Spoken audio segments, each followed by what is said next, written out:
30,000 ఉద్యోగాల కథ ఎట్లున్నదో సీతారామ ప్రాజెక్టు కథ కూడా గట్లనే ఉన్నది. ఎందుకంటే వీళ్ళు బీఆర్ఎస్ ప్రభుత్వ హయాంలో నోటిఫికేషన్లు ఇచ్చి పరీక్ష నిర్వహించి ఎగ్జామ్ రిజల్ట్స్ కూడా ఇచ్చి కొన్ని చోట్ల ఫిజికల్ టెస్టులు కూడా చేసి మెడికల్ టెస్టులు కూడా చేసి కొన్ని టెక్నికల్ రీజన్స్ వల్ల కానీ కోర్టు కేసు వల్ల కానీ ఎలక్షన్ కోడ్ వల్ల అపాయింట్మెంట్ ఆర్డర్ మాత్రమే పెండింగ్ లో ఉండే. కానీ ఇవాళ ఎట్లయిపోయిందంటే అపాయింట్మెంట్ లెటర్లు ఇచ్చే అవకాశం వస్తే ఉద్యోగాలే మేము ఇచ్చినామని ప్రచారం చేసుకుంటున్నటువంటి మీరు సీతారామ ప్రాజెక్టు విషయంలో కూడా సత్యం చెప్తారని మేము అనుకోం.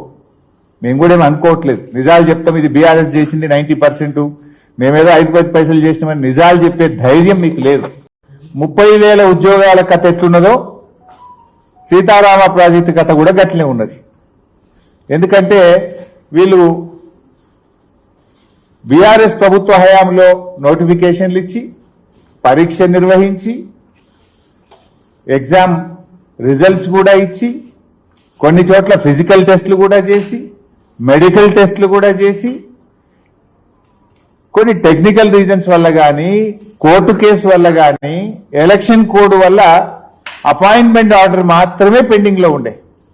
కానీ ఇవాళ ఎట్లయిపోయిందంటే అపాయింట్మెంట్ లెటర్లు ఇచ్చే అవకాశం వస్తే ఉద్యోగాలే మేము ఇచ్చినామని ప్రచారం చేసుకుంటున్నటువంటి మీరు సీతారామ ప్రాజెక్టు విషయంలో కూడా సత్యం చెప్తారని మేము అనుకోం.